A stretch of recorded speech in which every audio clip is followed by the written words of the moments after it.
depending on where you're joining from today.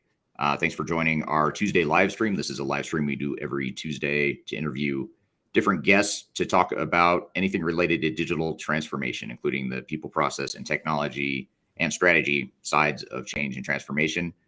You can find this live stream every Tuesday on LinkedIn, YouTube, Facebook, and Twitter.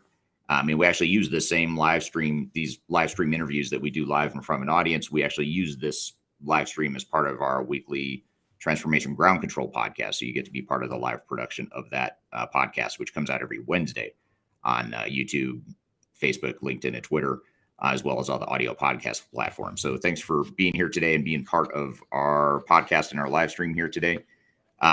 Today's topic, who I'm going to introduce our guest here in just a moment, but today's topic is related to cybersecurity. So we're going to talk about all things cybersecurity, as well as in particular, we're going to focus on the top 10 most annoying things about cybersecurity and things that are super annoying, but things you need to understand, even though they're annoying.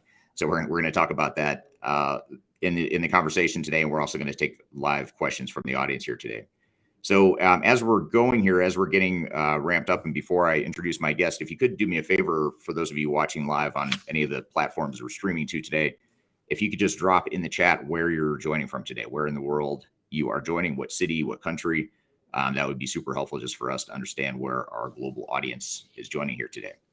So as I mentioned, today's topic is cybersecurity, and with me today is Chad Baker, who is the CEO and founder of a company called LAE Software that I'll let him describe the company here in a moment. But one of the things they do is stuff related to cybersecurity. And that's something that is in Chad's background even prior to starting the company as well.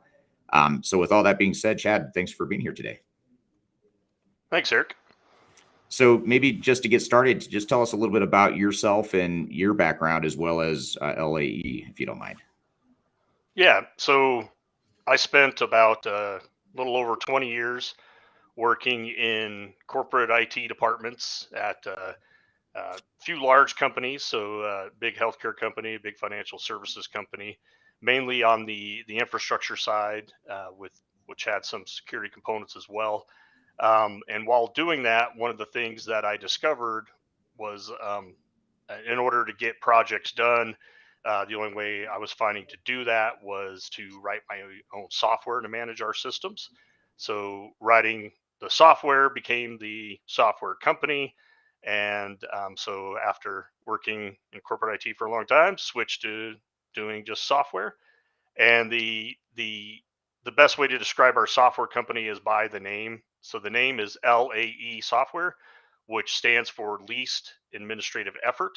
So really what that is it's software designed by infrastructure and security professionals for infrastructure and security people. So we're not trying to make pretty graphs and that type of thing. We're trying to make it as easy as possible for people to implement and solve problems. Yeah, it's a good sort of a mission statement built into your name, which is a good idea. It's pretty cool. So I guess just to start, I mean, I know you mentioned that part of your background is obviously in the world of cybersecurity, and I'll admit I'm not a cybersecurity person. So a lot of these questions are intended for people like me that don't know a ton about cybersecurity or aren't experts in this area. But before we get to your top 10 list, maybe just to start and sort of set the context and set the stage for what we're going to talk about, maybe tell us a little bit about just what is cybersecurity and why is it so important? Yeah, so cybersecurity is a function of an information technology department, typically, and they are there to protect all of the company's information assets. And so cybersecurity actually evolved from people attacking information assets, kind of similar to like the best analogy I think of is like medieval castles. So at first they didn't really need castles, and then you had people start invading, like the Vikings. So they started building castles to help protect people. So they would create like the motte, which is they build an artificial hill to get on top of the hill to shoot arrows and rocks down on the attackers. And then it kind of evolved from there to a high walls. So cybersecurity is kind of the same thing as it has evolved from the attackers. And I actually saw it evolve, because working in infrastructure with security people, originally there was not security departments. It kind of evolved mostly from the networking groups, because that was the first line of defense, was the network perimeter. Right. It's a great analogy with the castles. I never made that connection before, but that's a good way to visualize it. So it's sort of like Game of Thrones, is what you're saying. The whole You're right. cybersecurity thing. Exactly. Yeah, just when you think you have a great defense, then somebody finds a way to get some dragons and attack you from the sky. Right. Yeah. Exactly. It's super dramatic and that sort of thing. Hopefully not quite as gory and bloody, but still important. So what are the different components of cybersecurity? I mean, what are the different dimensions of it, or sort of, what are the areas you focus on within cybersecurity typically? Yeah, so when you're talking to CISOs, so the Chief Information Security Officer, or people within security, they'll tell you there's four major components of security. The first one, so they use I guess it would be an initialism. They use CIAA. So the C part is the confidentiality. So what that means is that they're trying to make sure that only the authorized people have access to the information that they need access to. The I part is that they're trying to keep the data trusted. So they're trying to stop people from tampering. So the best way I like to describe that is to use the old Superman 3 premise, or the Office Space, where you have somebody who basically got into the information systems, changed some of the code, and was able to take pennies off of every transaction and add it to their own Yeah. bank account. So yeah, that's kind of the integrity side. And then the availability side, which is the third initial there, is about keeping systems up. So networks, devices, and when you're talking about attackers, you're trying to protect people from like ransomware attacks, or denial of service, where basically they're just hammering your systems, trying to bring them down. And then the last one, which is newer within, I think, the last 5 years, is audit. So what they're doing there is that's becoming the security group's responsibility to make sure that everybody is following all the controls that they have recommended and put into place. Gotcha. Okay. Interesting. All right. And then how are cybersecurity risks evolving here in the 2020s? It seems like there's a lot more talk about cybersecurity just in general, even in just mainstream media. It's not even just an IT thing anymore. It's becoming something that's, I think, more recognized by the world in general. But how is it evolving? Is it getting worse? Is it getting better? What's changing about cybersecurity, or the things we should be thinking about?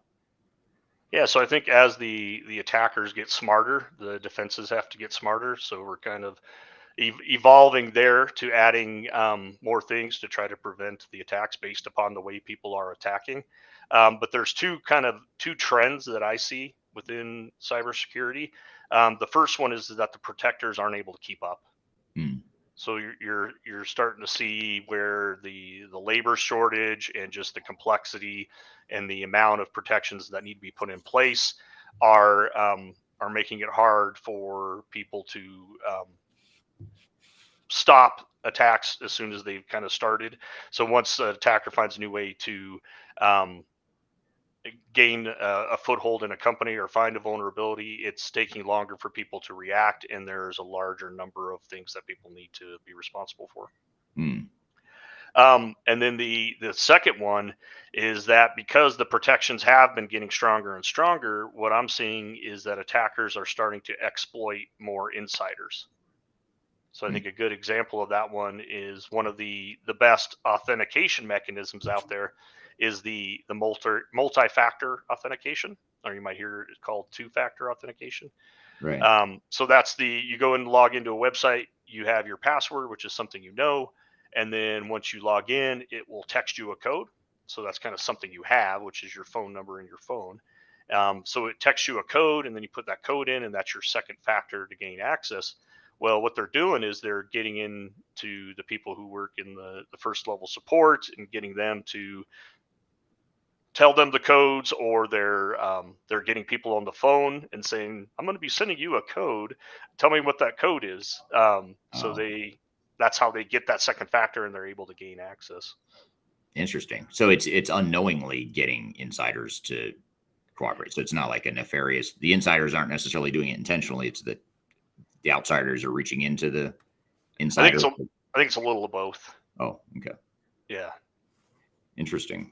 Okay. And I guess I never tied it to labor shortages too. I never made that connection or connected the dots on some of the labor shortages that the IT world and other parts, other industries are having right now is affecting cybersecurity. So I guess what you're saying is you can't just set up, if you're an organization, whether you're in an IT department or whatever, you can't just set up, it's not a one-time thing to set up cybersecurity and say, these are our protocols. This is how we're going to tighten things up. It's kind of like you have to continuously improve that and keep up with the way cybersecurity is evolving. Yeah. You have to kind of continually look at what you're doing and make adjustments where needed. You have to continually audit that to make sure you're doing what you're saying you're doing. And kind of just like the medieval castles, you have to change what you're doing based upon your business. So some businesses have more valuable information and they have to have different security controls based upon their business. So it's a, in there obviously there's a cost associated with that as well. So it's very complex, I guess is what I was getting to. Yeah. It sounds like it, which is why you have CISOs and other specialized roles like that. They're focused on security and cybersecurity. How has the pandemic and hybrid work models impacted cybersecurity? So with more people being dispersed in an organization, even if it's just back office people that are working from home or working part-time from home, how has that affected cybersecurity here in the 2020s?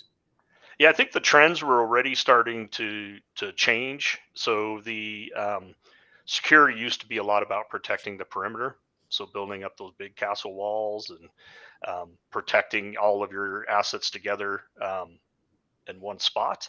And people were based upon, I think, labor shortages and other things. Um, a lot of people's systems and applications were moving to more of a less in the castle and more wherever you want it to be. And each person, each process, each computer is kind of becoming its own castle. So what you're doing is you're protecting each one. So that was the trend already. And then with the pandemic and the hybrid work models, it kind of accelerated it because I from what I saw, companies that I've talked to, is they were kind of already had a work from home model, and then the pandemic hit. And they're like, well, we got this model that 15% of the company's using now, 100% is going to be using. So they had to scramble to get hardware to meet that model, like whether that was laptops or VPN devices, depending on what the company was using. But it was just kind of now we're going. Right. Yeah, pretty abrupt shift from 15% to whatever the percentage was during the pandemic. And now it might be leveling off a little bit or dropping back to the way it was, but still exposure there for sure, it sounds like. Yes. Who's typically responsible for cybersecurity? I know you mentioned this CISO. Is that typically who's responsible, or what have you seen in most organizations? Yes, most organizations have somebody who has the CISO role, which is the CISO, which again is the Chief Information Security Officer. So they are responsible for all of the looking at the business, looking at what controls they need to put in place to help protect the information assets, and then implementing, and then also auditing how they're implementing those controls. And again, that kind of evolved from infrastructure networking groups. So you'll see a lot of people that are in those roles that have been in basically in infrastructure and IT security for a long time. They have a lot of networking skills. Gotcha. Okay. So here's a question that came from our audience from Yogeshwar on YouTube. He asked, do ERP offerings from industry stalwarts too need another layer of security? What do you think about this? So in other words, if I'm deploying, or if I'm part of an organization that has deployed an ERP system or financial system, whatever enterprise technologies, is that enough to cover some of these cybersecurity risks that you're talking about, or does there need to be another layer within that? I think the big things there is and from what I'm understanding is that's kind of more the outsourced ERP solutions. Um, so there you're kind of trusting that company to put in the security controls to make sure your information is protected. So some of the things that you're expecting them to do is to make sure that all of your data is encrypted Mm, via in transit. So when you're accessing the data, or at rest. So when that data is just sitting on the storage systems or in a database. So I think that you're paying for that service, so that's something you're expecting them to do. But I think it's a good idea to at least check with them on exactly what they're doing, and then also verify it. So lots of those people have external audits that come in and will do an audit of all their security controls, and then they might have that information available to you, so you can see how they did within the audit. gotcha. Okay. Now, when you're evaluating or thinking about deploying technology, off the shelf commercial software, enterprise software, is there, are there certain things you should look for or certain criteria you should ask for when you're, evaluating the security aspects of software? Yeah, so there's so lots of times those companies will say they're certified. So like for data centers, there's SOC compliance, and then I would look for what are they compliant in, and then from that you can see a lot of what their controls are. So you can see, okay, are they encrypting data at rest? Are they encrypting data in transit? Which pretty much everybody either is or should be. Then you can look at, are they using two-factor authentication? All of those types of things. Gotcha. Okay. Um, Here's another interesting question. This one from LinkedIn. I'm trying to show it and it's not. There it is.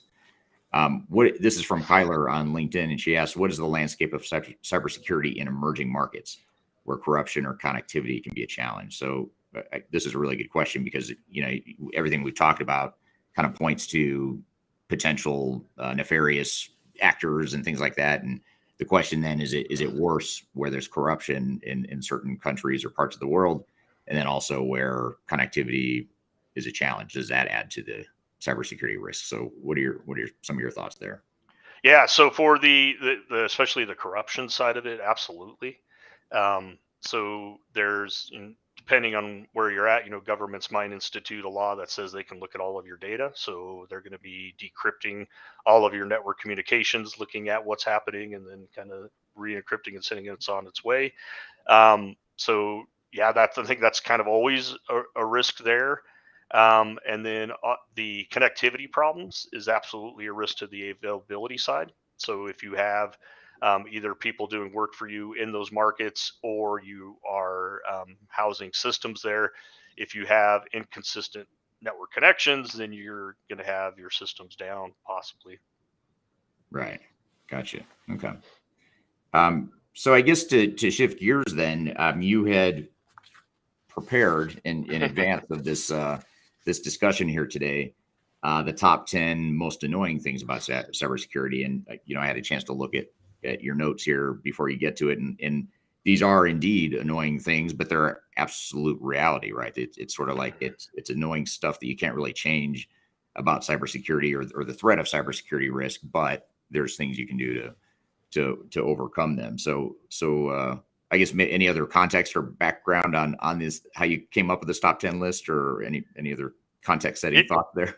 yeah, it was kind of just kind of a brain dump of the things that have kind of bugged me for a long time about cybersecurity, and some of the things are, like you said, they're not necessarily things that are easily changed. And for so some people from a perception perspective might look at some of these things just like, and you're like, oh, like, why are you saying that? You're saying, like, security can be bad. It's like, no, I think it's better to recognize that this is a problem. People are annoyed by it, and what are some of the things you can do to make it to where it's more palatable, so where they can actually do the things you need them to do to be more secure. Right. Right. So what's number 10 on your list? If we sort of dive in here and get to the top 10, what's number 10 on your Yeah. list? So doing the countdown, the one that's kind of inherent in a lot of the cybersecurity controls is that easy and secure are often in conflict. Hmm. So if you think about like protecting the confidentiality, like only the right people have access, It'd be a whole lot easier if I needed to get to anything I needed to get to, I could, but that's not very secure. So like having to ask, having to put in, say, a ticket to get access to an application or access to a file folder, all of those things make it harder on people to get to what they need to right away. One thing, and then also it adds some inefficiency to the business because you've got some kind of back and forth there, some kind of duration time. And kind of a good example of that too is I've heard this from a few people that they be some business travelers who take their laptops with them. They might go to a hotel and they have a big report that they have to put together, and then they want to print it out, and then they go to print it out at midnight, and they can't add a printer to their computer because they don't have the rights to do it. Hmm. That's kind of just an example of, you kind of have to, they like, it's more secure to make sure that people only have access to the printers that are the printers in their office, but in that scenario it's kind of really annoying. Right. um, Another one is what I was just talking about with two-factor authentication, is that when you log into an application and you get that code texted back to you, I mean, there's some time spent there going to the phone. You have to have your phone with you, those types of things. And then if you enter it wrong, you got to resend it. So those controls can be a little bit annoying, and they're getting better. Like some of the multi-factor authentication are changing to where you can use like key fobs. So you've got like a proximity device on your keychain, and that acts as your second factor. And you can have a device on your computer that recognizes that and says, "Oh, this is Chad. He's in front of his computer. All I need is this password." And now we got two-factor. Um, so yeah, that's the easy and secure one.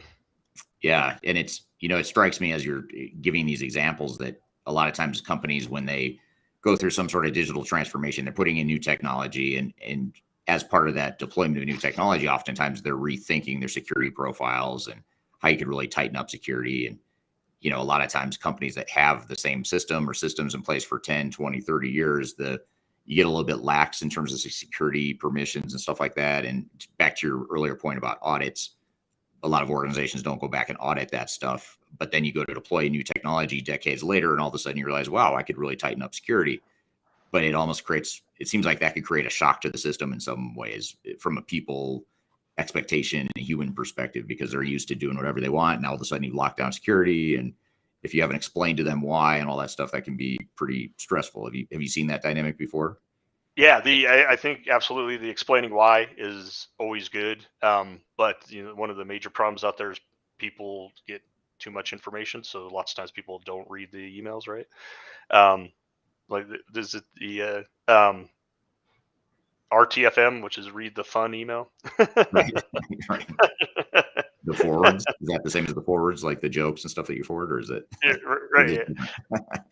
So getting people to like see the why about why you're putting in a security control is a little bit harder, but I think it's better to start with those security controls in place, because, like you said, people get used to it. So if you're logging into an application, it's always just been the password. All of a sudden, somebody comes in and says, "Well, now you got to have a device on your keychain, and then you've also got to have a phone with the code texted to you." Adding that later is going to be a lot harder for people, because they're going to be like, "Well, I've been doing it this way for so long. Why is this changing?" Right. Right. So what about number 9? What's number 9 on your countdown here? Yeah. So number 9 is you have to trust somebody. Um, so kind of using the large ERP uh, companies that are basically managing that application for you, you're trusting them to um, protect your assets and keep your application available for when you need it. And lots of times people have moments of weakness. So I think a lot of people have fallen for they get an email, not sure what it is, click the link without thinking. Mhm. Um, Also, the insiders are getting compromised. So, like I was talking about, like you can be the insider yourself. If somebody gets on the phone and you kind of trust them, and they trick you into giving out your second factor so they can gain access to a system, or also like the people who uh, might be an insider. So, like a help desk person might be. An attacker might get them to like give them access to a system or something like that. So it's hard when but in order for a business to operate, you have to trust somebody, and that's why it's annoying. Right. Right. Yeah. Yeah. That's an interesting one because, that trust is where, that trust getting violated is where it seems like a lot of cybersecurity issues start, or it seems like a pretty big vulnerability, just being human. I think that seems like that's less reliable, or a more volatile defense than some of the technical things you can put in place. Yeah, yeah. So it's like the human side of it. It can either be like an intentional problem, or it can be just a being human making a mistake problem too. Right. So this is sort of a related question that we got, as it relates to, having to trust someone, in how that affects cybersecurity. But one of the questions here is, for those cybersecurity resistors like Kyler on LinkedIn, who is a self-admitted cybersecurity resistor, how can organizations effectively communicate the need or risk for these important processes to flip negative perceptions? So as you talk about, back to your first point, or the number 10 thing on your list, the easy and secure being in conflict, Right. how do you reconcile that with people that might not like the fact that things are no longer easy the way they might have wanted in the past? Yeah. So what always helped me to understand like why a business is doing something is to understand the impact. Like, so yeah, it's a pain that I've got to put in all these different factors of authentication. It's a pain that I can't have access to my printer. But what would happen if somebody didn't? I guess is kind of one of the things that would be helpful to know. And for a lot of people, it's hard to quantify it. Um, there's some research groups that try to come up with some numbers, right? Because I think everything in business can be boiled down to a dollar figure. Like it's kind of the Right. language of business. So tying it to like an impact per, like one of the ones that a lot of people use is the impact per record, and they break it down by industry. So like if you were to lose one email or one document that had somebody's healthcare information in it, what really is the cost of that to the business? From they got to pay out in a lawsuit, um, they have to pay for protection for the people. Like what is that number? And I think healthcare was like around $300 per record. Mm. There's a site that has kind of all the different industries and what their cost per record is.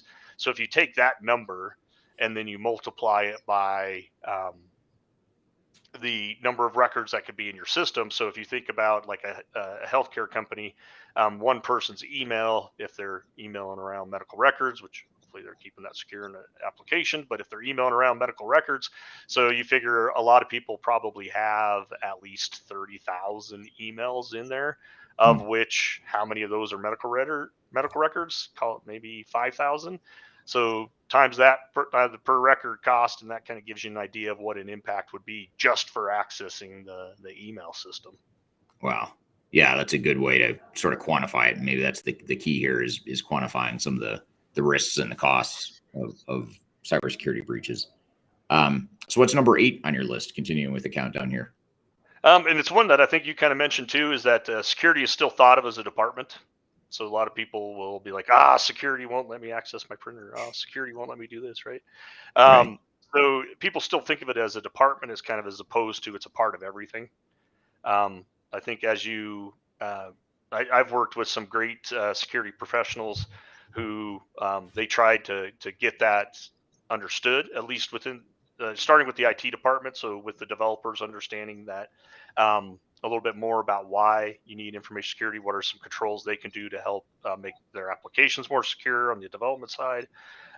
So I think getting everybody to understand that it's kind of owned by everybody instead of it's owned by one department um, makes it to where people can't just push off that responsibility and say, "Oh, that's the security department's problem." So it's sort of like it's part of everyone's job to, ensure that they're keeping, contributing to the security of the company's Right. assets. And like as people do that, it helps them think a little bit more too. So when you get a call from somebody, if you're thinking, "Hey, I gotta protect my information assets here," somebody just called me and they're saying I need to give them the code I just received on my phone. I probably shouldn't believe that. Right. Yeah. And just being aware that those people are out there and it's a risk, and Mhm. for It seems like that can be one of the hardest things, is just to help people understand the risks and the things to watch for, rather than waiting until they make a mistake and then And, realize. yeah, and I think when people take responsibility, it also changes their behavior.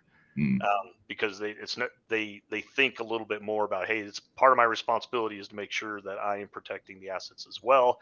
So I'm not going to do things that could possibly cause a problem, like giving somebody access to my computer, that type of right. Yep. All right. What about number 7? This is a good one. thing. One I can relate to. Yeah, so this one was uh, one of my most annoying things from the infrastructure side as well, is that there's a lot of applications that are really great applications for a business, and they're still heavily used, but they are extremely old. Hmm. So if you think about the security controls are evolving because of the attackers. If something is really old, those security controls are very old as well. So those are your weakest links. So those are kind of the slow buffalo in the herd kind of thing. And from an organization perspective, you're really only as strong as your weakest app. So having a lot of weak apps out there makes it hard to secure those. And from what I've seen is that lots of times those old systems still exist because there is a high cost to the business to update those applications, which at the same time you're updating the security controls. Um, and then so there's a high cost. It also takes a lot of time. So what I've seen is that they'll kind of ask the security group or the infrastructure group to come in and put in some other mitigations to try to help protect these applications, which makes it a lot harder to access for people as well. Yeah. So, back to that earlier question from YouTube that someone asked about, whether or not enterprise technology providers provide the cybersecurity that's needed. Even if you assume that they do, which I think your answer basically said, no, you shouldn't assume that, but that you want to Mhm. understand what their security protocols are and where the risks are and what you might need to do to shore up any risks. But even if they did have, everything locked down and perfectly secure from their applications, you could be integrating that same system to some other older or some legacy third party system that isn't secure. And suddenly you have that vulnerability, even though the main core ERP system or core enterprise technologies might be locked down. Is that Yeah, fair? yeah, absolutely. Yeah. And one of the nice things about the outsourcing to like a large ERP solution provider is that they have that focus on just that application. So Mm, that focus, you would hope, you don't want to verify it, but you would hope that they, because they're focusing on it, they are putting in the right security controls and keeping their systems up to date. And that's kind of what you're paying for as part of the service. right. And now kind of flipping it to the other side. So we talk about older, outdated technologies, but here's a question from Parisa on LinkedIn, which is sort of looking at the flip side of that, is what about cybersecurities for more modern technologies like AI or robotics? So we talked about like the older legacy systems that could provide particular risk from a cybersecurity perspective. But is there anything new or different to think about as it relates to AI or robotics, or is it all sort of a general approach that you take to address cybersecurity? Yeah, I think the AI one is more still the general approach. The big thing there is that when you're thinking about AI, in order for the machine learning algorithms to gain some insight into the information you have, is you have to give the services access to a ton of information. Mm, So they're kind of becoming the people that have access to that, or the service accounts that have access to the data, you're giving them kind of keys to a lot of the doors within your business information. So I think you need to be a little more careful with watching how you're giving that access and what people have access to. Um, so that's kind of on the AI side. On the robotic side, one of the concerns there is that so like in computer information systems, if somebody gets access to data, yes, that can be harmful to somebody from an economic perspective, mostly. When you're talking about robotics, if people are able to gain access to something, then now you're talking about, kind of health and life type things, which I think you need to kind of increase the number of controls there. So like when you're thinking about like autonomous driving cars, that type of thing, I think people have heard of people gaining access to the cars and being able to shut them off or turn off some of their safety systems. I think that is that causes you to look at adding more controls to make sure that you're protected, and then obviously more on the auditing side as well. Right. Right. Okay. And then back to your countdown. What do we have at number 6? So number 6 is that a lot of log events are missed. So when you talking about like the auditing side of the security, one of the things that's you might have heard the term of a SOC, which is a security operations center, and really what that is you're trying to get all the data coming from your applications and your security systems all into one location where you can put some AI on that data, you can put some people's eyes on that data, and try to determine where you have a problem. And while doing that, people are adding more and more and more information. The amount of people in the industry to be able to manage the systems is kind of going down, respectively, for the amount of systems they have. So there's a lot of events that are missed.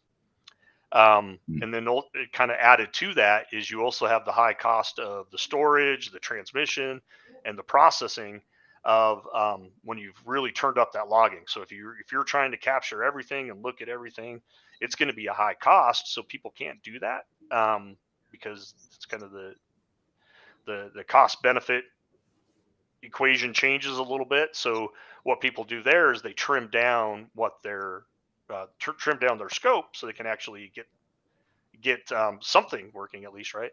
So there's things that are missed, and then somebody might get a foothold in a network, and then they can expand from there. But yeah, so that's number 6 is that many logs events are missed. Interesting. Yeah, that's one I wouldn't have thought of for sure. What about number 5? This is a good one. We've sort of touched on this a little bit. Yeah, we touched on yeah, this is a good one too. So security is sometimes an afterthought.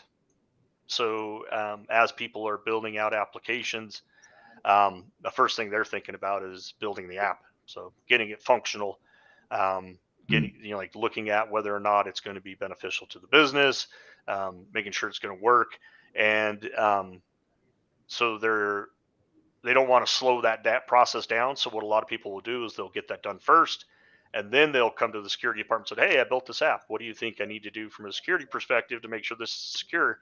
And security people will tell them, "I really wish you would have talked to me like when you first started, and we could have got those things in place. Yes, it would make the process longer, but the application would be way more secure." And it actually would be more efficient because you also get a huge amount of inefficiency when you build an application, bring the security department at the end, and then now they've got to kind of figure out ways to put in controls to protect that application. And sometimes those controls are going to make the application, it could make the application slower. It could make it less accessible, and it would be a lot more efficient if it was included within the application. Right. Yeah, I can think back to enterprise software deployments I was involved with 15, 20 years ago. And even back then, I remember security profiles were sort of like oh yeah, we almost forgot. We need to create all these security profiles for all the people that are going to be touching the system. And also test that too. That's the other part of it. When you're rolling out new technologies, you have to test that and make sure that you find that right balance between your number 10 thing, which is the ease of use and secure transactions. You sort of have to balance that, because when you go through testing, you might get a bunch of people saying, "Hey, I need more access," or "This group needs more access," because their jobs need to be easier. But then how do you sort of audit that or check that to make sure that you're deploying the right security profiles? So that seems like an ongoing battle that organizations have. Yeah, and there's another thing that kind of affects it too, is that because attackers are evolving and protections need to evolve, the systems change quite a bit. Mm. So the systems that were in place to protect applications probably will change within a year or two. So when you're talking about on the development side, as you're building an application, you've kind of got your set method of how you're going to build it based upon these are the security systems we have in place.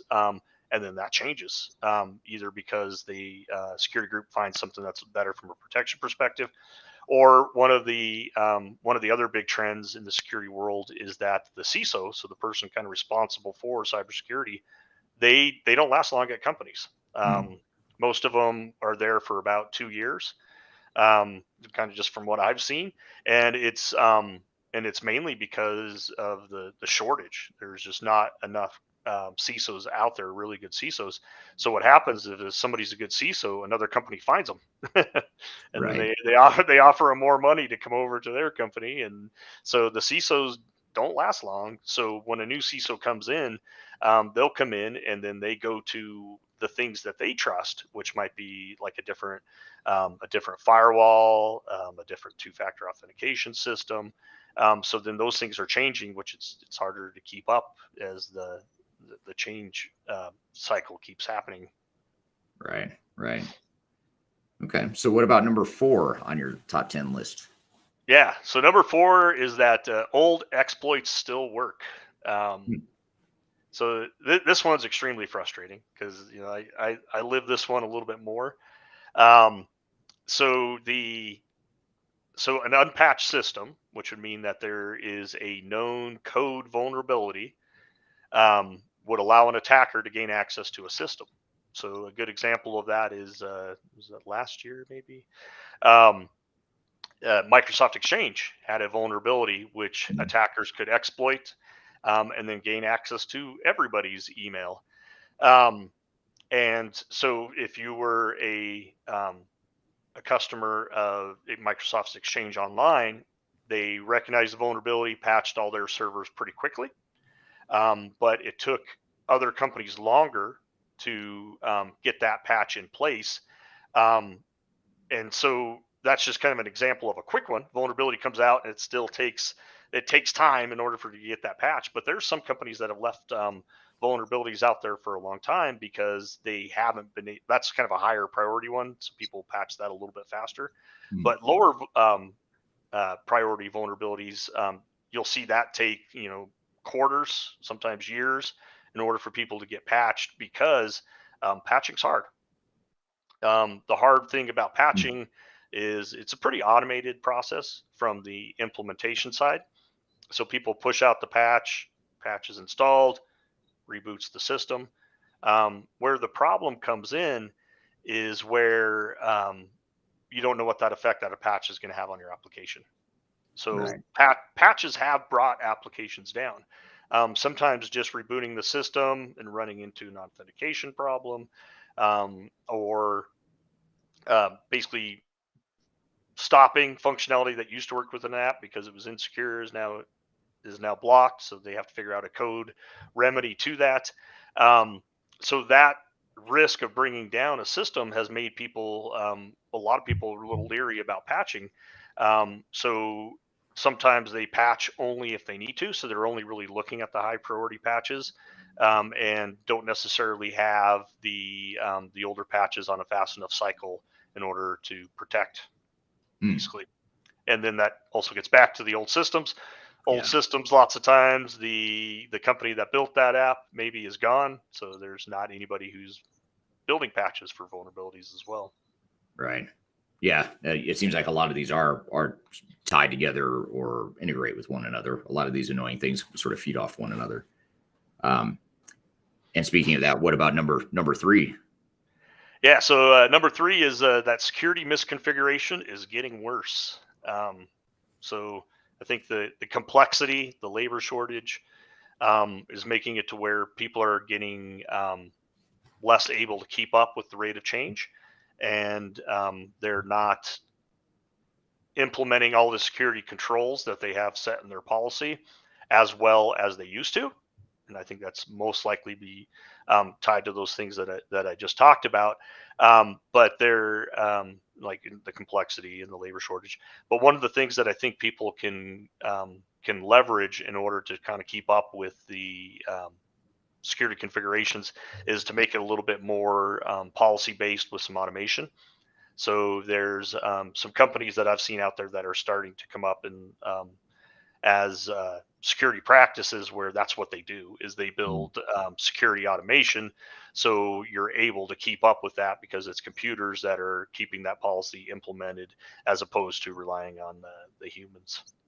Right. Yeah. Yeah. Makes a lot of sense. And yeah, it's human error. It seems like that there's a lot of risk of human error in this in terms of misconfiguration, and especially when you throw in the labor shortage that you mentioned as well. So what about number two? We're getting close here. What's number Yeah. two on your top? Yeah, so I think number two is what really kind of gave me the idea for this being a kind of a talk, because this really annoyed me. So security controls can create different problems. So what that means is you have a way that people are successfully attacking an organization, and lots of times you can't really think out quickly the security control you're going to implement to help stop those attackers, so you kind of maybe overreact on some things. But the one that really annoys me is so that's kind of the general thing, is that those controls can create different problems. But one example of that is the banners on emails that come from external. So I'm sure everybody's probably seen that, where you get an email and there's a big banner at the top that says, hey, this originated from outside the organization. Be especially careful clicking on links, that type of thing. So what they're trying to do is give people information to remind them that, hey, this could be an attack. Be a little more vigilant here. But what I think people didn't expect is that that causes problems with signing of emails. So one of the ways to increase the authenticity of the data you're getting is you can get a certificate from a trusted certificate authority, and you can actually sign your emails, which is something I was doing.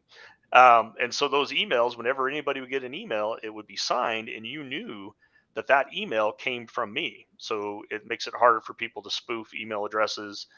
So it's kind of a stronger security control.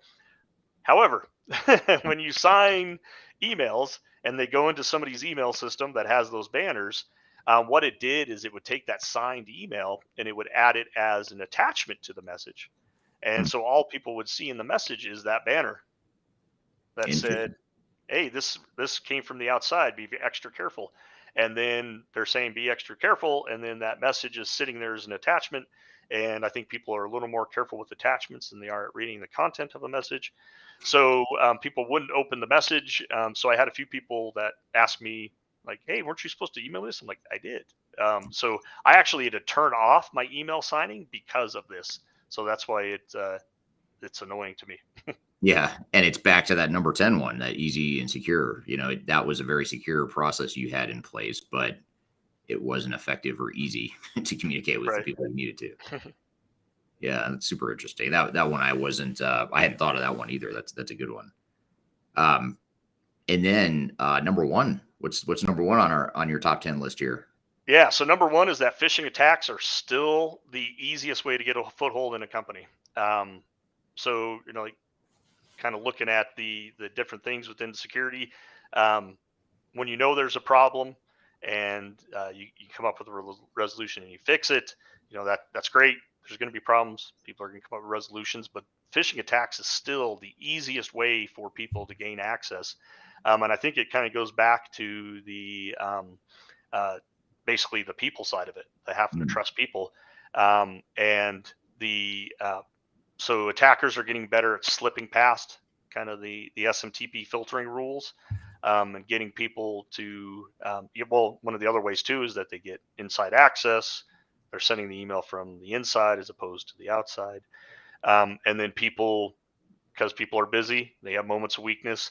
They get an email from somebody and they still click that link, and then it's asking for their user ID and password, and they're just kind of not thinking, enter it, and then next thing you know, an attacker has access to your systems.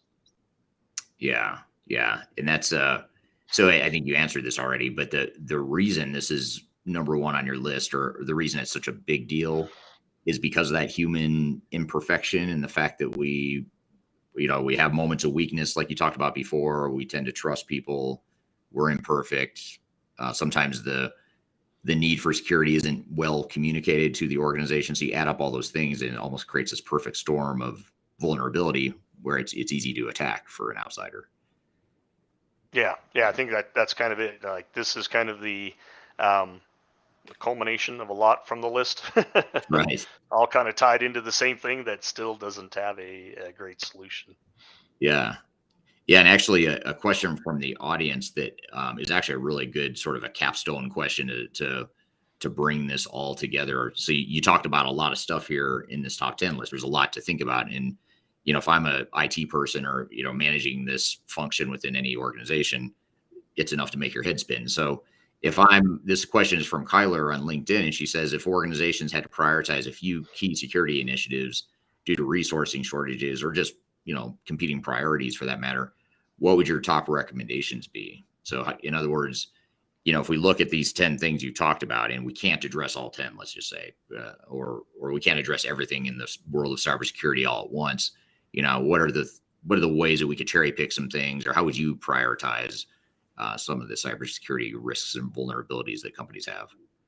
Yeah, so to kind of address the shortage side of it, one of the things that I'd recommend looking at is finding some interns.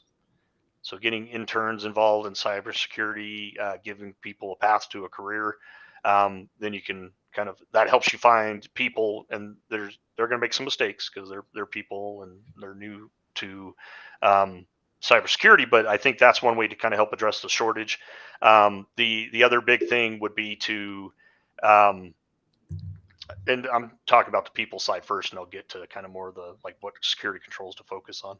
Sure. The other thing I would look for too is look for people who love to automate. That doesn't necessarily need to be a cybersecurity person.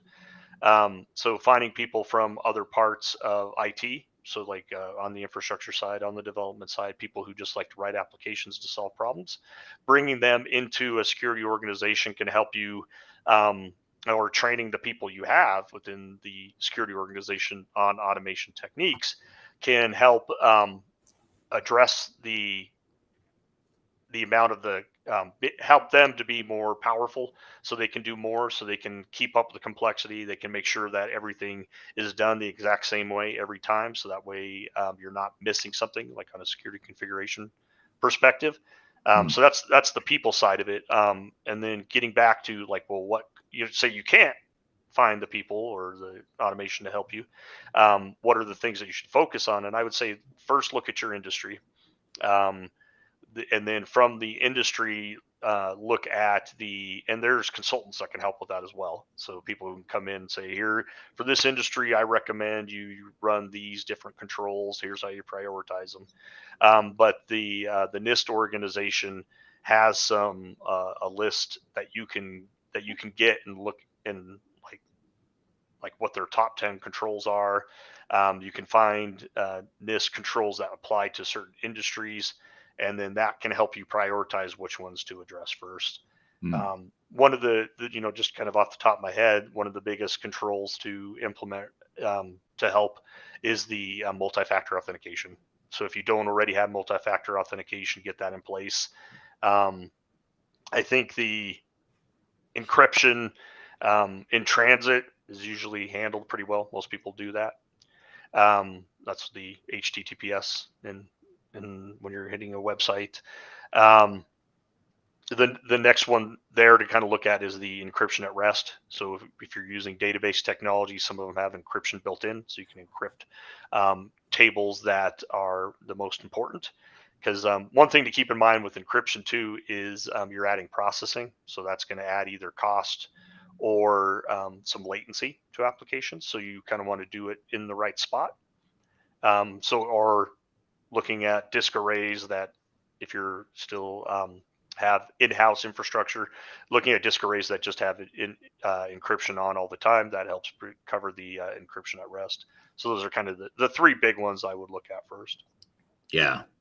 Yeah. It seems like the human part of it, if you were if all you did was just made people aware, and just increased awareness throughout your organization on what some of these cybersecurity risks are and why it's so important, and and just helping people understand it. I feel like that could be a huge, easy, low hanging fruit sort of thing. Just back to your point earlier of it not being a CISO or an IT department thing. It's actually the responsibility of the entire organization. If you sort of double down on that and communicate to the entire organization and make sure everyone understands it, seems like that alone would have a pretty big impact on your cybersecurity efforts. Yeah, I totally agree. I think one of the things that security groups do to try to help people to remind them to be careful when it comes to like phishing attacks, is they'll do the fake phishing attack, right? So they'll kind of Right. test people. They'll send out the email that they craft to look like, say, your Fidelity information for your business. And what they're trying to do there is kind of test people to see if they can recognize a phishing attack. And what happens is the people who get caught by it, right, they either have to watch a video or do a training. They get kind of a punishment, right? But it's kind of funny is it's usually the same 20% of people that keep getting caught. Right. So the punishment method, I don't know if that's working too great. I agree. I think people understanding what really is the impact would go a long way. Yeah. Yeah. Yeah, well, this is good stuff. I mean, this is super helpful, and you've given us a lot to think about, as it relates to cybersecurity. And I know, from my perspective, I feel like I understand it a lot better, and there's different dimensions of it that I wasn't aware of. Several of these things in your top 10 list, I wasn't aware of or hadn't thought of. So I think this is super helpful. So really appreciate having you here today. So thanks for being part of the show. Yeah, thank you, Eric. And how can people now? One last thing I wanted to cover is your company LAE creates different software applications. One of Mhm. which I know you're working on a cybersecurity related sort of application. If someone wants to try a beta of that or any of your other products, how could they go about do that, or how could they go Yes. about doing that? Yeah, so we have one main product right now, which helps kind of limit the risk of having Outlook data files on computers. So it's kind of an automated solution to migrate that data to Office 365. So it's kind of protected there. That's PST Migrator. So that one's available now. And then we are building some cybersecurity related products, one of which we're trying to build to help stop phishing attacks. We're trying to attack that problem. So if you would like to get involved in the beta program there, just go to our website, which is LAE software.com, and there's a link in there to sign up for the beta program. Or you can also find me on LinkedIn, just Chad Baker and LAE Software. You'll find me that way. Or I think it's Chad D Baker if you do the slashes. Right. Right. And we also dropped in the chat on LinkedIn here. We dropped in the chat a link to your website, and it's also in the description of this event on whatever platform you're watching this on. Just look in the description; you'll see a link to that down below. So cool. Well, that's cool stuff. That it is interesting side of the industry that you're touching here, and that we've talked about. So appreciate you being here, and appreciate the audience questions as well. Thanks for joining and being part of this live stream.